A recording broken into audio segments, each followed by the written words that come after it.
Donald Trump is having a disastrous Friday as total chaos engulfs the United States. Donald Trump and his Attorney General Pam Bondi directed that Don Lemon be arrested. Don Lemon has been criminally charged right now in connection with being an independent journalist who was reporting a few weeks back at a St. Paul church where a protest was taking place.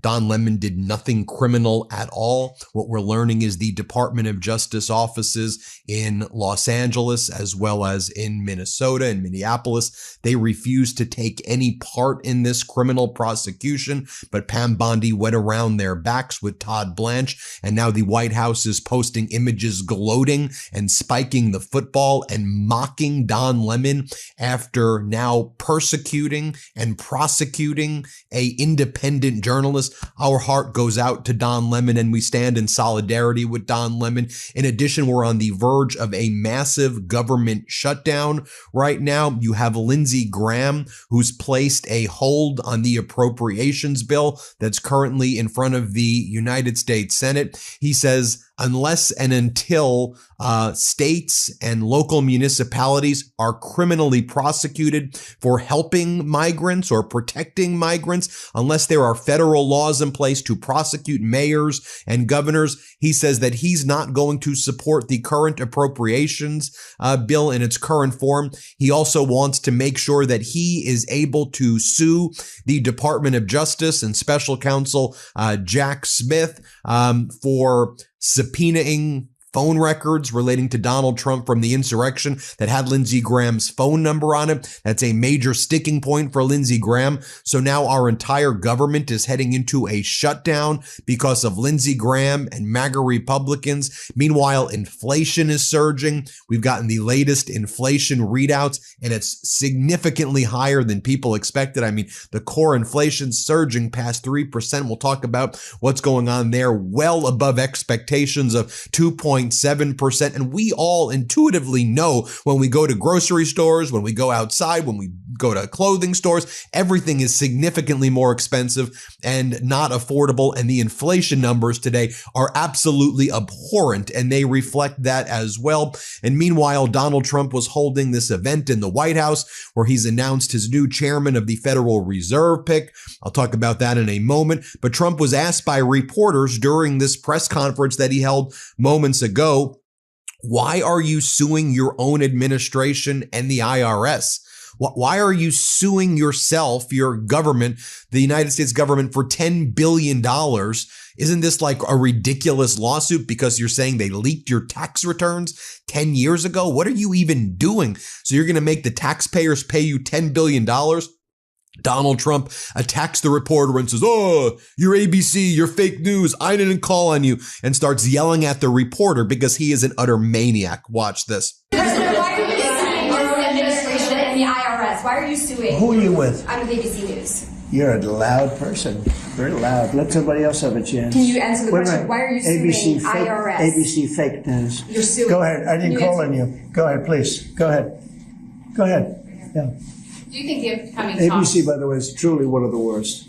Go ahead. And then Donald Trump says, elections have consequences. We have a silent majority. People love what I'm doing. They don't go out and riot. Oh, January 6th. Also, you don't have the silent majority. Right now, your approval's at 37%, according to the latest Pew. You're polling amongst the Hispanic communities like a 24% approval. Amongst 18 to 29-year-olds, it's at 30%. Here's what Donald Trump says. He goes, we don't riot. We'll say it very plainly. Elections have consequences. The people want law and order. And we have a silent majority. You know, we have a silent majority of people. They don't go and riot and everything else, but they like what we're doing. They like having a safe city.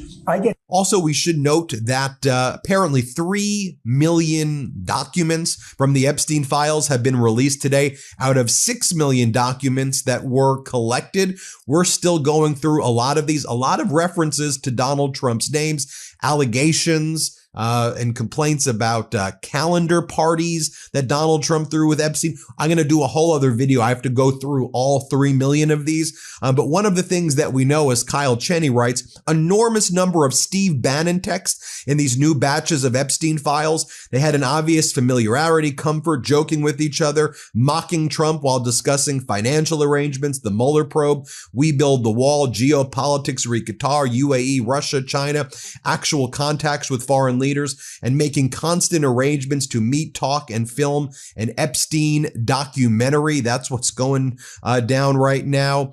By the way, in addition to Don Lemon, other independent journalists were attacked as well, and other independent journalists were arrested. You see right here, DEA agents showed up to arrest independent journalist Georgia Fort right here.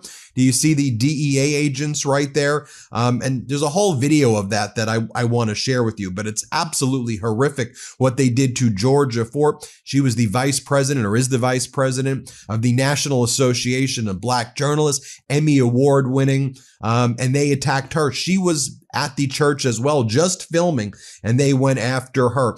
Here's what Todd Blanche had to say about the Epstein files. Again, he's the number 2 at the DOJ, former Trump criminal defense lawyer. He's the guy who spoke with Ghislaine Maxwell in Tallahassee, and then she lied through her teeth, and he was like, great job, Ghislaine. I mean, this guy is totally corrupt. Here he is saying that of the 6 million documents collected, they've only are going to be releasing 3 million because they say the other 3 million don't matter or are not relevant. Here, play this clip. He erred on the side of over-collecting of materials from various sources to best ensure maximum transparency and compliance, which necessarily means that the number of responsive pages is significantly smaller than the total number of pages initially collected. That's why I mentioned a moment ago, we're releasing more than 3 million pages today and not the 6 million pages that we collected. Then he's asked, do you have a reaction to the arrest of Don Lemon? Here's what he says. Let's play this clip. I have anything to share about that. And to follow up on that, do you have a reaction to the arrest of Don Lemon overnight? Do you have a reaction to what? To Don Lemon's arrest overnight? Do I have a reaction to it? I don't know what that means. What are you looking for me to do? Jump up and down? No, I don't have a reaction to it. I don't know that the charges are unsealed yet. So no, I can't. I'm not going to comment on that. Thank you. And he says, what do you want me to do? Jump for joy? This is what the White House account posted. When life gives you lemons.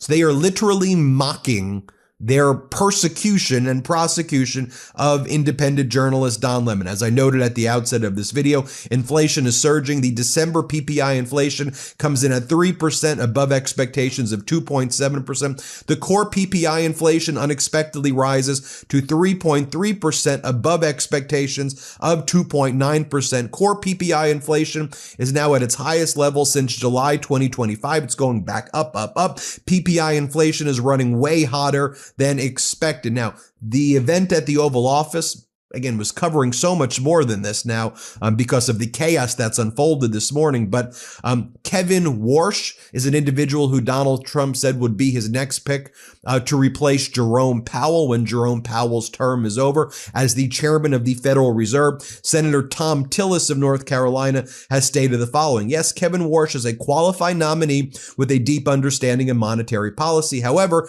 the Department of Justice continues to pursue a criminal investigation into Chairman Jerome Powell based on committee testimony that no reasonable person could construe as possessing criminal intent. Protecting the independence of the Federal Reserve from political interference or legal intimidation is non-negotiable. My position has not changed. I will oppose the confirmation of any Federal Reserve nominee, including the position of chairman, until the DOJ's inquiry into Chairman Powell's is fully and transparently resolved. More this morning, you had Kevin Hassett, Donald Trump's national economic advisor, making his rounds on the morning shows, lying that, it's actually not that bad that inflation rose to 3.3%. That actually means things are working. It's because all of the great data centers are being built. Here, play this clip. This movie. I don't know. Does the data really show that we can get high growth without inflation? We got a PPI report this morning that was pretty hot, 3%, higher than expectations of 2.7%. Sure. Core rose to 3.3%. Right. The PPI number is a little bit different right now than what we're seeing from the CPI. The CPI over the last 3 months, the annual rate was lower than 2. I think that right now we're seeing materials prices like gold and so on are up quite a bit, in part because of all the investment that's happening for artificial intelligence and data centers and so on. And then you had Kelly Loeffler, the billionaire lady who was appointed to be the senator in Georgia, and then she ended up losing. Remember, we called her Looting Loeffler. And she says the big thing we have to worry about is that white people are being discriminated against in small businesses. That's the big concern. Here, play this clip. Certain programs had never been audited, like the 8A socially and economically disadvantaged program that discriminated against white business owners in their entirety for 50 years. So we set out to do a 15-year look back audit. We suspended 1,000 people who didn't participate in the submission of financial forms. And then up in Minnesota, obviously, we were all horrified when it was revealed how much fraud in the Somali network was going on. We went back during PPP. We'd seen $430 million of fraud. Thousands of borrowers had defrauded the federal government during that time, stealing funds from small businesses. So we're going to go state by state and looking back, because the Biden administration kicked all that waste, fraud, and abuse under the rug, and we're going after it in multiple programs. Unbelievable. And of course, there was last night, actually 1:30 a.m. in the morning, Donald Trump attacked Alex Pretty, who the Trump Border Patrol Gestapo murdered in cold blood, referring to him as an insurrectionist in a post. I covered that last night. I need not go over that again. I'm going to go through these 3 million files in these 3 million documents produced so I can do videos on that. We have the government shutdown that is, hours away right now, caused by MAGA Republicans, caused by Lindsey Graham. I mean, you see it right before your eyes. Lindsey Graham saying, I'm not going to allow this funding to pass unless you do all these things for me. It would still then have to be passed back to the House of Representatives after it passes the Senate. The House is not there yet. So we're definitely heading into another government shutdown right now. The question is for how long. We'll keep you posted every step of the way. And again, we stand in solidarity with Don Lemon and with all these independent journalists who are under attack right now by this Trump regime, by this Gestapo. Don Lemon, Georgia Fort, we're with you.